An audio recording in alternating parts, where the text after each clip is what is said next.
Magandang umaga, Malacañang Press Corps sa ating mga bisita. Ito po yung unang pagkakataon na magsasagawa tayo ng briefing about sa isinusulong ng Duterte administration na Federal Charter. Today we have Assistant Secretary Jonathan Malaya from the DILG. Good morning, sir. Good morning. Good morning. Good morning to everyone. Good morning to the members of the Malacañang Press Corps. We'd also like to thank the Presidential Communication Operations Office for hosting us in today's press briefing. We hope this is the first of a series of press briefings that we are going to conduct as directed by the President for us to intensify the campaign on the federal system of government. Let me just address some of the issues that have come out recently in the media, especially on the issue of the sort of disagreement on the part of the economic managers on the fiscal cost of the federal system of government. We'd like to state that the way we see it, the economic managers on the record do not oppose the shift to federal system of government. No? There is an agreement on the part of the entire executive branch that we need to shift to a federal system of government. The disagreement is not on the shift. The disagreement is on the cost. No? And the economic managers would want us to focus on preparing the economic fundamentals for federalism to be fully implemented. To them, this includes infrastructure and real dispersed regional development. In this concern, we agree with them. We agree with them that there is a need to further study the economic implications of a shift to a federal system. And therefore, we also agree with them that we do not need to rush into this, no? Because it's a complex and fundamental change. You know, the shift to a federal system, being a change in the system of government, is complex and fundamental. Therefore, we agree with them that this needs study and that we need to take time to be able to create a favorable condition for federalism to succeed. Build, Build, Build, and Train 1 and 2 has staged the operationalization of the shift to a federal system. We all know that Build, Build, Build, and Trains 1 and 2 are for purposes of regional development, which is why we have infrastructure projects not only in Luzon, but a lot of projects also in the Visayas and Mindanao. The new constitution will set the irreversible path towards through regional growth and development, which in the final sum means national development. The members of the Constitutional Consultative Commission met with the members of the Economic Development Cluster. And there was fundamental agreement between both camps that to support behind the shift to a federal system of government. In our continuing consultation with the public in the regions, we have seen the immense support of the people for change in our constitution. That is why we see this position of the economic managers as the beginning of the consultation process on the economic impact of the President's agenda to promote a shift to a federal system of government. Now, I emphasize the beginning of a consultation process because some of the members, some of the people have this impression that because the draft constitution has been submitted to the President, it's final and can no longer be changed. Let me emphasize that the President has opened up the consultation process on the draft federal constitution. And this was announced last week by presidential spokesman Harry Roque himself when he said that we are opening up the consultation process and all comments and inputs may be directed to the Office of the President, to the Office of the Presidential Spokesman, and to the Department of Interior and Local Government. So we are opening up this consultation process precisely because we are a government united behind the desire of the President for real change. And that real change includes structural reform, which then creates a government and a society that is more able to serve the needs of all of our people. And this consultation process does not only involve the members of government, whether they be whether they be the members of the economic team, but also those in the security cluster, in the other clusters of government. And the DILG is now bringing this consultation process down to the regions as well. The DILG has begun the consultation process with the CONCOM beginning of June, and we are continuing this consultation process across the regions so that we can make the proper recommendations for the President. With that, I am joined here today with two members of the Consultative Commission, Professor Edmund Tayao and Attorney Susan Ordinario, and I'd like to turn over to Professor Tayao. Good morning, everyone, and thank you for this opportunity. I will zero in on the fiscal aspects of federalism, of course, without having to sacrifice some basic concepts or principles that we followed as far as the drafting of the Constitution is concerned. This is quite a long presentation, but I'm just going to zero in on the fundamentals. You have a copy of the slides anyway, so I'm sure, of course, that you can look into this in more specific details later. No? First slide, please. So basically, it's not like we don't have what's this basic assumptions when we started. Let me just say at the outset that when we say federal form of government, there's no one particular model that we're looking at, and the approach of the consultative committee as the right approach really is to understand where we are right now, the context of the country, and why we're shifting, what are the needs as far as the shift is concerned. In other words, it's not like you're going to copy hook, line, and sinker what's found in federal democracies like the United States of America, Germany, Canada, and so on and so forth. The second consideration, there are two types of federalism. One is the coming together type of federalism, which is the classical type of federalism. This is the usual suspects. When you search the term federal form or federalism in Google, the first thing that you'll see would be, of course, the usual suspects, the US, Germany, Canada, and so on. So these are the classical type of federalism, which doesn't apply to us. In other words, these are the countries that first established their states. They were not under colonial control before, and they started off as separate states. Hence, the need for them to federate and unite. In our case, we were former colonies, and the public institutions that were established to us were imposed by the colonial powers that occupied the Philippines. Hence, our case is comparable to similar countries. This is the so-called holding together type of federalism. You have Belgium, you have Spain, you have South Africa, you have Kenya, you have Ethiopia, and so on. And mind you, we've heard, for example, that some of the African countries mentioned supposedly are backward countries. No, perhaps a further reading would suggest that precisely when they federalized, they were able to settle some issues with regard to their governance, and led to the improvement not only of their governance but even their economy. Hence, when we speak of federalism in the case of the Philippines, we have to look at the kind of public institutions we have right now. It's not like just downloading powers without you looking at the political context. Are our central public institutions ready to hold the periphery? In other words, empowering them without necessarily losing them in terms of coordination.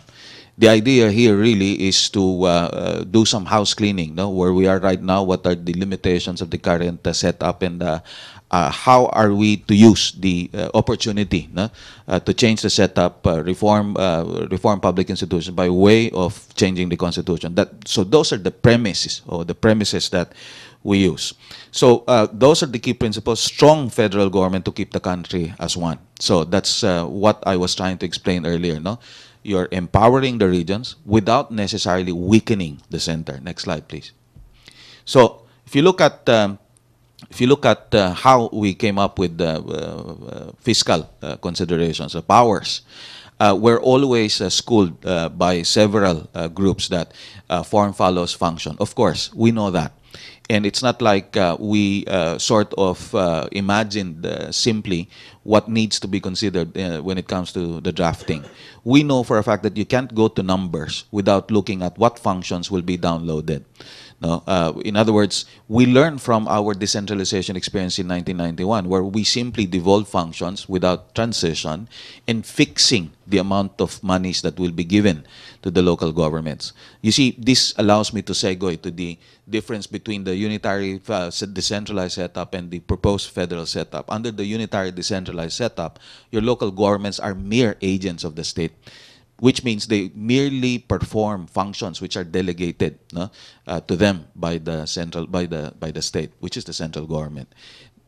When we shift to unitary to federal form of government, the federated regions are not local governments. Let me emphasize that they're not local governments. In fact, under the principle of shared sovereignty, they perform the same powers with respect to their exclusive, in other words, the same powers in terms of effectiveness. No? So there are some functions which are exclusive to them, like local governments, which also explains why there is no particular article on local governments in the proposed constitution. You don't need a particular article on local governments because local governments are now directly under the federated regions. So there are some implications also as a result when we look at that. In other words, there are some guiding principles that we use when it comes to fiscal considerations, so fiscal prudence, the reasonable sharing of revenues. For example, when we came up with the 50-50 sharing, again, it's not like we simply guessed that how we do the sharing, what's the logic behind the equal 50-50 sharing. For example, of course, if you compare weak regions like, let's say, Region 8 and say Region 5 with NCR, of course, NCR obviously is already strong as a region. In fact, there were considerable debates in the committee when we decided whether the NCR should be a federated region or not. Now, when we finally came to an agreement, NCR remains a federated region, but would be getting the same equal share as far as the revenue is concerned, mainly because it's assumed that NCR can generate more revenues compared to the other regions. So the share that will come from the federal revenues to NCR as a federated region would most likely be used mainly to sustain many of its services and public services that it already offers. No?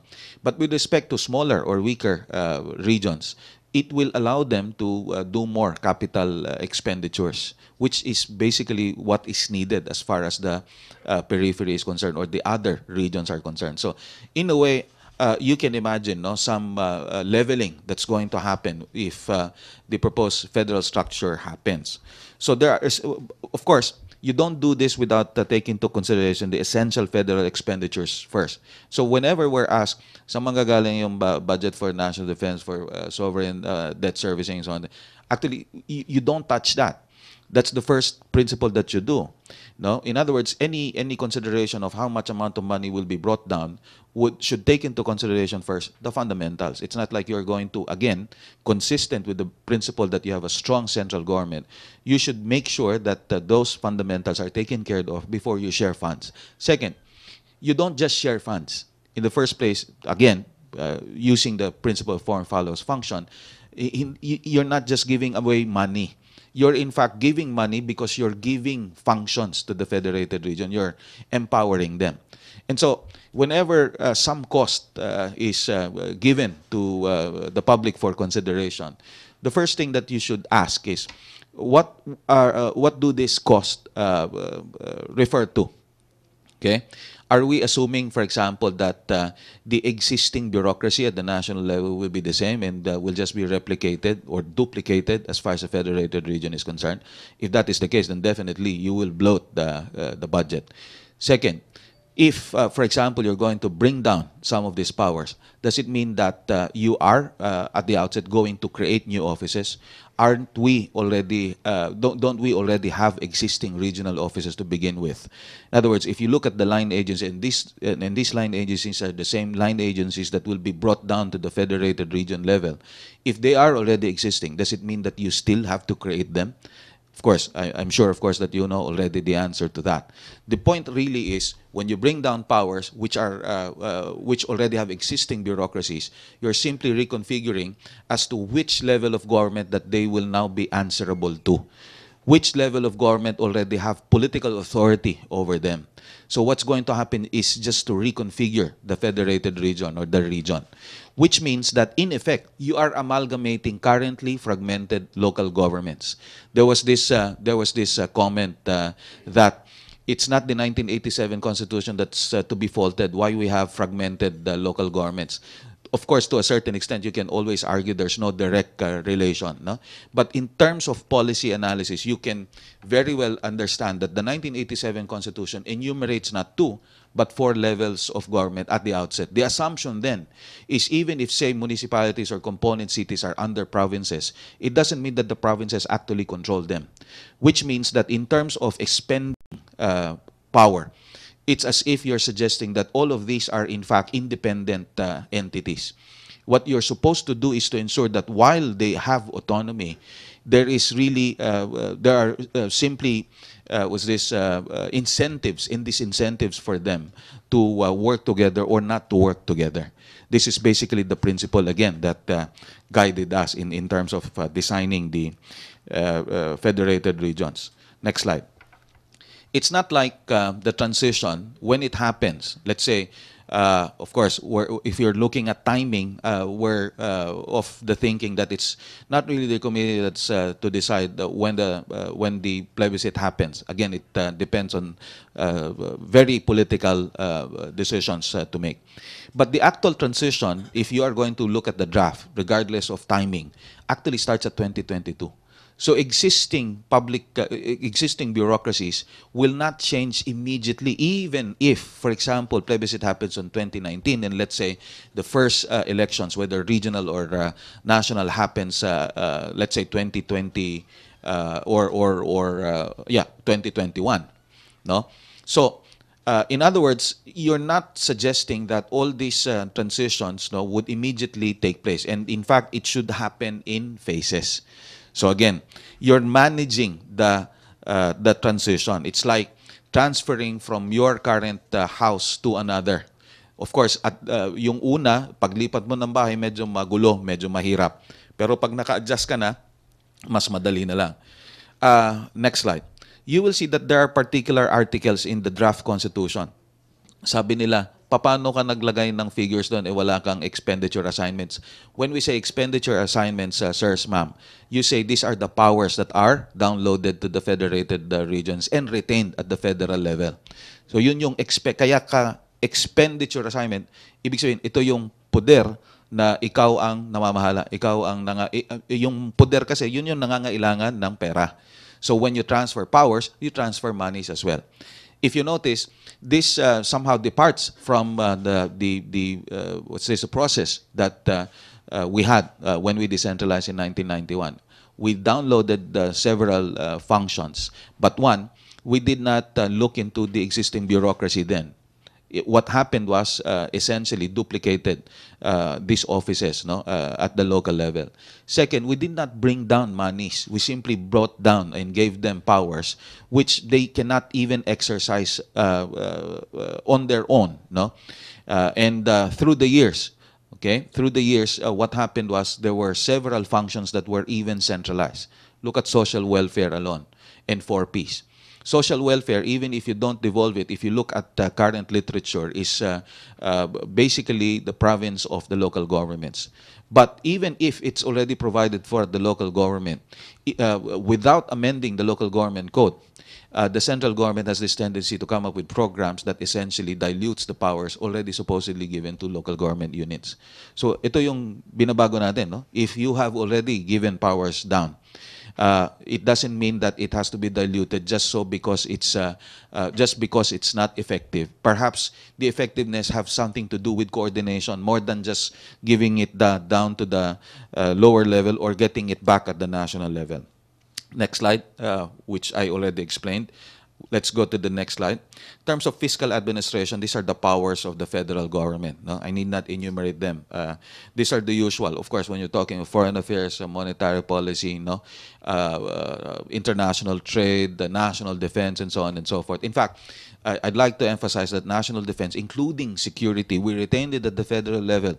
It's not something that you can share, no, with the federated region. It doesn't mean that because you're federal government, you're a federal form of government, that all the offices that are at the federal level would be the same as far as the federated regions are concerned. No, not necessarily. It will depend again on the kind of powers that are brought down, the kind of powers that are shared, and the kind of functions which are specifically provided for as far as the different levels of government are concerned. Next slide. So, again, following the powers, you now have expenditure assignment. And if you notice, I mentioned in terms of powers, national defense, security, foreign affairs. So, consistent with the powers, you have your expenditure assignment, which means your division of powers is essentially your expenditure assignments. Next slide. So, the federal government's powers and funds are intact. So, I have no idea why it has to be asked saan manggagaling yung pera pambayad ng utang, saan manggagaling pera pambayad sa pang-sustain ng national defense. Because essentially, these are not touched. No? The funds for the exclusive powers including defense and security, foreign affairs, sovereign debt servicing, fiscal and monetary policy and administration under the DOF and the BSP remain intact. Congress retains the power to appropriate these funds in the GAA. Next slide. These are the only powers which we downloaded to the federated region. Essentially, if you notice, these are in fact consistent with even the existing local government code. Planning is there, creation of sources of revenue, economic zones, financial administration, and so on and so forth. Infrastructure development, transportation, so on. Nagdagdag lang. Let me say at the outset also that we had to put there in the exclusive powers local governments, real property tax administration, and business process and licensing. Not because we're assuming na wala ng local governments and nasa federated region na lahat ng revenues. No. Nilagay lang namin doon to make sure that this will not be taken back by the federal government. No? Kasi maglalagay na ngayon, yung local government code mo remains effective under the proposed constitution. If we're now 1987 constitution, may mga presidential decrees pa kasi hindi pa lahat siya na-repeal. So pag may bago ng constitution, hindi ibig sabihin repeal na yung local government code. So may era pa din, nandiyan pa din yung local, nandiyan pa din yung mga probinsya mo, munisipyo mo, city mo. Kung gusto nilang baguhin yun, sila na magdedesisyon sa federated region level kung babaguhin nila. So walang ma-disrupt. So again, hindi ko alam bakit sinasabi nila may disruption. In fact, on top of the sharing, next slide, you have this fiscal administration. So you're allowing leeway, no, for the federated region to further increase their revenue depending on the kind of economic activity that they see fit for their needs. No? Next slide. So ito yon, no, sources of revenue for federated regions. This is given the power to collect the following. This is under Section 2, Article 13 of the proposed Constitution. There is also an assurance of fiscal discipline, next slide, among federated regional governments. This is found in the Section 1, Article 12. Let me emphasize, it says there, no double taxation shall be allowed. We can discuss that further later. No? Let me jump to the Federal Intergovernmental Commission. Next slide. So you have an entity there that ensures, no, coordination between the different levels of government, no, and recommend the legislation to Congress, and also look at the sharing also with respect to revenues. Next slide, you have the composition of the FIGC. You know, I'm doing all this so that, you know, even if we don't have to go out of our way to read the draft, at least you now have the salient points. Next slide. You have the powers and duties of the Federal Intergovernmental Commission. Next slide. Next slide. Yan yung pinaka-importante. Ang binababa mong funds, no, is when you say 50-50, you're referring only to particular taxes, customs duties, and so on. No? So, ang lumalabas, 1/3 lang ang bababa sa federated region. Kasama na yung ira ng local governments doon. Kasi sila na yung magdedesisyon nga, no, kung paano later, if they are going to retain the current era system under the local government code, unless they repeal it. Next slide. Okay, so yan yung 50-50 sharing, no? On top of the revenue sources that are already given them. There's a provision that empowers Federal Transition Commission to adjust the formula. So, merong ganong flexibility. Next slide. All the funds lodged in the federated regions are from the existing pools of funds from the national government.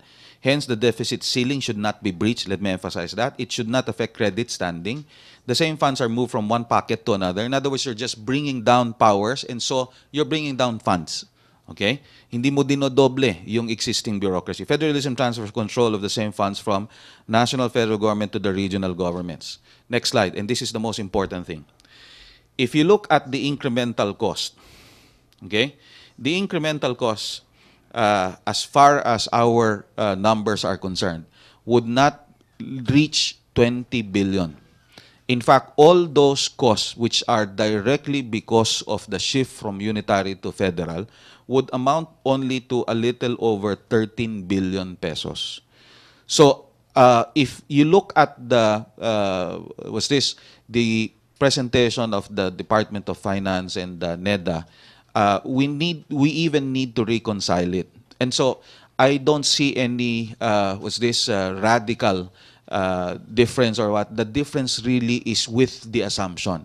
Ano bang kasama doon sa computation ng mga ahensyang yon at ano yung kasama doon sa computation namin? In other words, what to me simply emphasizes is that there is need for further discussions on the technical aspect. How I would have hoped, even the CONCOM would have hoped as a body, that there is really coordination first between the different agencies before we come up with, oh, ito yung cost na sinasabi, ito yung cost na sinasabi. Apart from that, let me also emphasize, no? Let's say for the sake of argument that the budget that is 243.5 billion is really the cost. Note, tingnan nyo lang yung increase ng budget from, wag na yung matagal, no? Yung 2014 to 2018 lang, we've increased the budget by 25.07% already. Which means on average, year on year, we're increasing budget by 350 to 500 billion pesos. So let's just say, no, and I'm not saying I agree with the 253.5 billion incremental cost. Does it not fall well within the 350 to 500 billion increase in the total budget of the government? So, next slide. These are the caveats.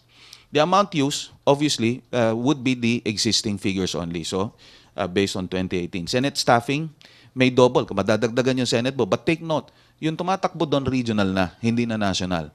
Pangalawa, dahil mas marami sila, they will no longer have to share several committees. Ang computation mo kasi ng cost, hindi by membership, by committees.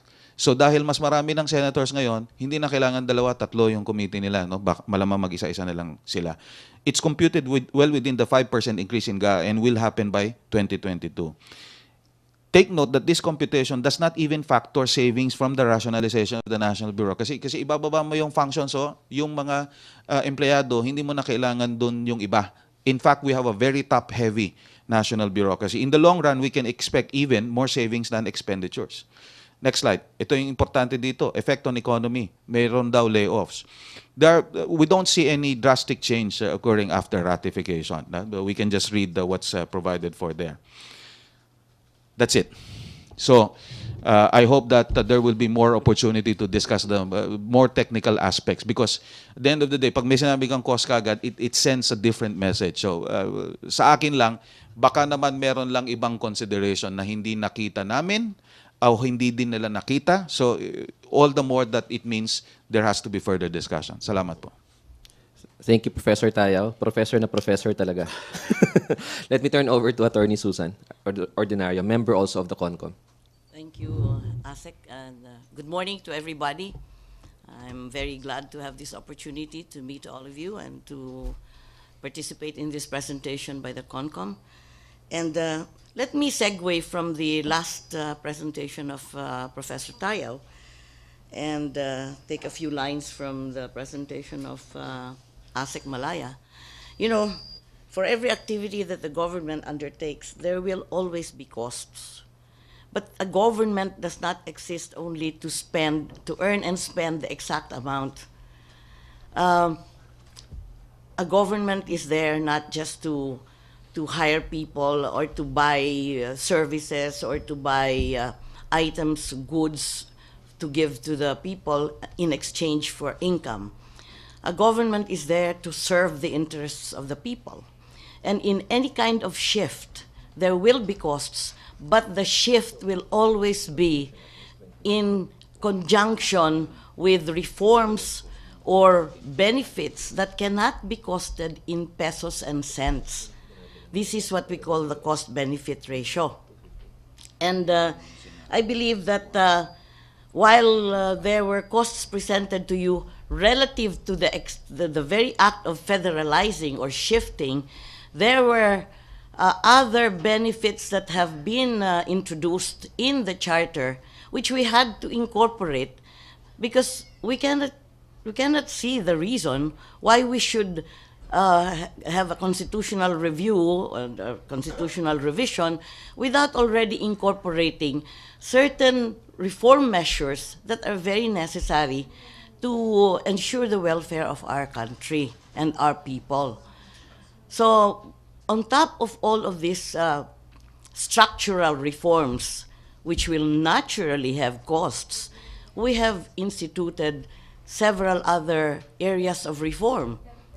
That is the reason why we need to revise the Constitution. First of this, of course, is the political reforms. We have defined the provision of the 1987 Constitution on anti-political dynasty, which for 32 years they have not really identified as referring to whatever particular relationship should be allowed. And we believe that in the consultations that we've been having with the people, this is one of the areas of reform that the people are really, really, really very, very interested in and very interested to see instituted in our government. The other very important political reform measure that we incorporated is the political party reform. Okay, so that's really very important because we are trying to incorporate a system of participation, democratic participation by the people, in which political parties become instruments of the people's exercise of their sovereign will. And in so doing, we had to specifically provide for an anti-party switching or anti-turncoatism provision. This may not look very vital in terms of the benefit to the people. I don't think there's a way of putting a value, a monetary value to this. As they say, what price progress? And then, of course, we have introduced very, very important reforms in the judicial system. Many, many instances that have taken place in which people's lives and people's hopes have been shattered by the failure of our judicial system to respond to the need for justice. Great divide between law and the delivery of justice. And so, thanks to the expertise and the experience of 3 of the members of the CONCOM who were justices, they were the ones who designed the reforms in the judicial system. They came up with 4 superior courts. One is the Supreme Court, which remains supreme. And then we have the Federal Constitutional Court, the Federal Administrative Court, and the Federal Electoral Court. What is the purpose of this specialization? Specifically, it is to ensure a speedy delivery of justice. I'm sure all of you are aware that cases in the Supreme Court can last for 15 to 20 years. In fact, according to the justices, they see about 10 to 12,000 cases filed every year before the Supreme Court. And of these, only about 50% get resolved within a year. What happens now to the other 6,000 that have not been resolved? It will spill over to the next year. Okay? Now, the next item of reform that we wanted to ensure is the area of economic and business activities. We said the 1987 Constitution closed the door to any change in the voting requirement for businesses. We think that this is not good for the economy because economies change. The business climate changes, and perhaps there will be a need for future reforms. However, we feel that it was not right for us to make that decision at this point in time, considering that we didn't really have the liberty to extend our researches and our studies beyond the 6-month period. And this is the economy is something very volatile that we cannot spend too much time on studying it. But we do not want to shackle our country to a very strict 60-40 sharing of voting interests. So what we did was to put a little leeway for our country to be able to adjust to changing economies by saying that Congress may later, by law, decide to change this strict sharing. Then we also instituted economic reforms in the sense that we raised the Philippine Competition Commission to the level of a constitutional body. Why? Because we feel that it is important now, especially if there will be any prospective change in the voting requirements of businesses, for a body to be strictly independent in its decision to control cartels and monopolies in trade. So basically, those reforms cannot be computed in terms of pesos. But the benefit to the country, to the people, to our economy will be long-lasting, and it will surpass generations. Then, of course, we also looked at the basic provisions on human rights. We expanded it to include the second and the third generation rights. I'm sure you will read that in the draft. The important aspect of this is to expand the ability of our people to demand rights that are due to them. The second generation rights are to be exercised based on progressive realization, on the capability of the country to meet these rights. The third generation, of course, are the rights on the ecology. We have seen the effect of abuses committed against the environment in the case of Boracay. We do not want that to happen again. So we are giving that right to the people to demand that our stakeholders, especially the people who are engaged in the business of using the environment, exploring the environment, they must exercise the responsibility, and they must be liable for any degradation that they bring in. I think basically that goes to the uncomputable portion of the Constitution. We have shown you the economic side, the actual financial costs, and I have just given you now the. Thank you. Thank you, Attorney Susan. Since reform is such a complex subject and it runs the gamut of Philippine society, we'll just hold succeeding press briefings so that we can focus also on the specific aspects, maybe on the Bill of Rights, on the judiciary and the legislative, so that we can have a more intense discussion on those specific topics in the future, because we have very limited time. But let me just emphasize before we go to the question and answer portion.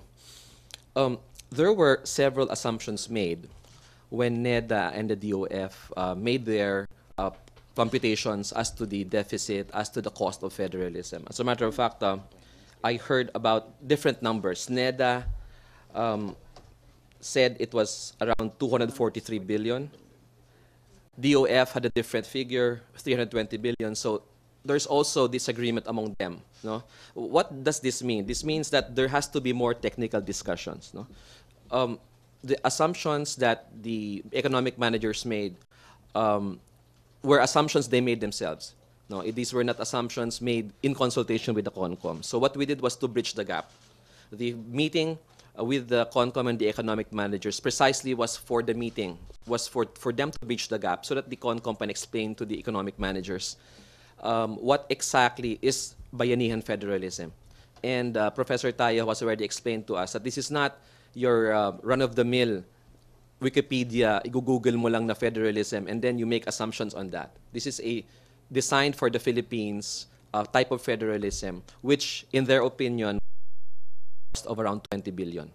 But let me say, either it's 20 billion, 143 billion, or through 320 billion, I think we can afford it. Why? I've been in government for so long. In the last budget hearing that I attended, the entire returned unutilized by the national government, which all of the government agencies returned to DBM because it was not utilized, 600 billion. Unutilized, returned. You know, those in government know this. At the end of the year, if you have not obligated your budget, you will have to return it to DBM. The national government returned 600 billion, unutilized funds. Now, that means we have the money for federalism. And let me just emphasize, as mentioned by Professor Taya, we are not going to spend this in one fell swoop. The assumption which the economic managers made was we're going to do this immediately.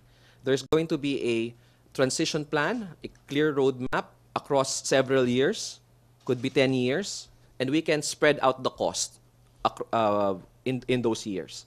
And that will negate whatever fiscal deficit we may have, that will negate whatever concerns we may have that there will be mass layoffs, which we are stating clearly now. There will be no mass layoffs. Why? Because employees, if needed, will just shift from one boss to the other. If, for example, a certain sector of society or government is devolved to the regional governments, they will simply shift from the national government to the local governments or to the regional government. So how can there be mass layoffs? The intent of federalism is to improve basic services, and if basic services will be entailed, then we are not meeting the benefits of federalism. We have designed, the CONCOM has designed a federalism the needs of our country, and I hope that the Filipino people will give us a chance to implement this, hopefully within the administration of President Duterte, and begin the transition immediately afterwards. Thank you very much. MPC, you have questions? No more? Ina, questions? We can still accommodate 3 to 4 questions.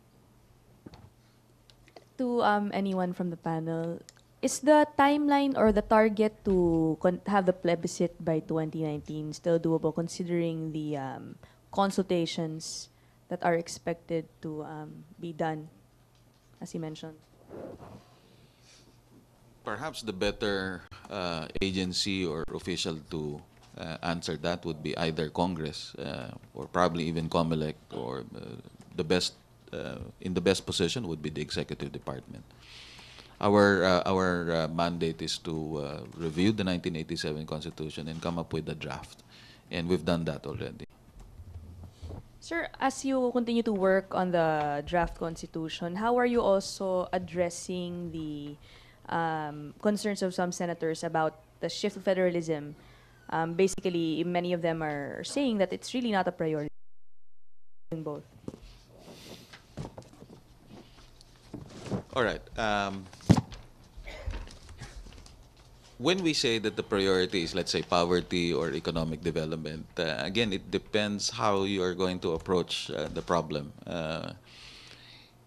Even if you're going to come up with programs like 4Ps, if you are not going to ensure that there will be significant change in terms of investment at the local level, in terms of employment at the local level, in terms of production at the local level, this would all be, if at all would result to something positive, may not be sustainable. And the numbers can bear me out in this regard. If you look at the poverty index of the country, despite the continually increasing budget for 4Ps, it has not make any dent.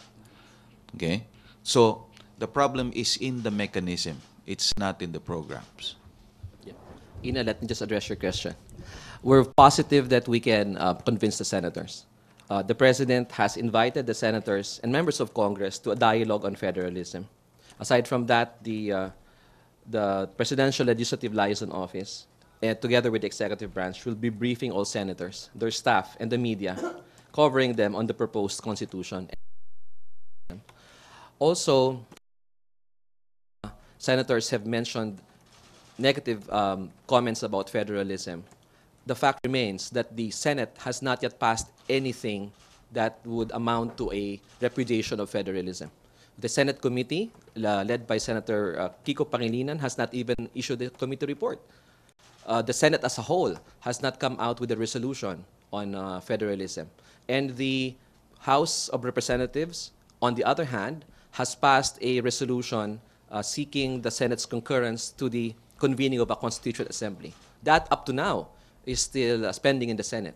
So the final decision of the Senate has not yet been made. So that gives advocates of federalism the time to talk to our senators and begin that process of dialogue. And the President will be the one leading that process of dialogue. And moreover, there are senators who are supportive of federalism. Of course, number one is Senator Coco Pimentel, the president of PDP Laban, the party which has advocated for federalism since 1982. So we are positive that in the next few months we'll be able to build a healthy discussion with the senators on this topic. Deo de Guzman. Magandang umaga po. Kanina po inilatag niyo yung mga positive effects ng federal form of government. And coming from the consultative committee, ano po ba yung mga nakikita niyo namang mga negative effect, posibleng negative effect ng transition ng government from unitary to federal form? Kasi ang mga nagiging nagko-comment from outside of the Constitutional Committee. So sa inyo pong part, ano po ang nakikita niyong posibleng negative effect or a factor that would make this transition fail? Would you like me to answer that? Yes, ma'am. Basically, the only one aspect that we are a little wary of is that there may be an initial cost in the shift. Because in downloading the functions to the regions, there may be people in the bureaucracy who may not want to be transferred or who may opt to be separated from the service. This is one of the negatives because definitely we will have to provide for the cost of retiring them or separating them. But during the transition, all of these things will have to be discussed in the Transition Commission. So the best possible approach to this problem of the civil service can be negotiated within the Transition Commission. Have too much effect on the people who will be affected as well as on the economy or on the costs of the transition. To my mind, that is the only one very big problem. Although we tried to avoid more disruption by, in fact, advocating for 18 regions. Because as of now, we already have the 18 administrative regions, which will now make it easy for the transition to take place. Yun lang ang sa akin. I don't know about the other members, but to my mind, that is one of the most difficult aspects. Another question is, papaano po yung political dynasty? Alam naman po natin na ang mga kapag isinabatas nila, ipupukpok nila sa sarili nila yan. So, papaano po natin, how are we going to strike a balance on that political dynasty issue? Well, in fact, in with the House, they were not averse to the anti-political dynasty measure. They said they are amenable and they see the benefits, but they have their own apprehensions about other items relative to the term limits. So nakikita niyo po ba na kung ano po yung inilagay niyo doon sa inyong draft constitution ay yun din ang in terms of the political dynasty issue. Thank you, ma'am. Okay, last question na tayo. Last two, Pia, then Joseph. Sir, for the record, can we get your comment on the 253 billion estimate of NEDA? 43. I think I'll give that to Professor Tayo. What comment is specific? Kasi had an estimate that the shift to federalism would cost an additional 253. Yun nga, Billion pesos. kaya nga, ano yung assumptions? That's basically what I was trying to explain earlier. Principal detailed assumptions that the CONCOM came up with. So this is how we based our own.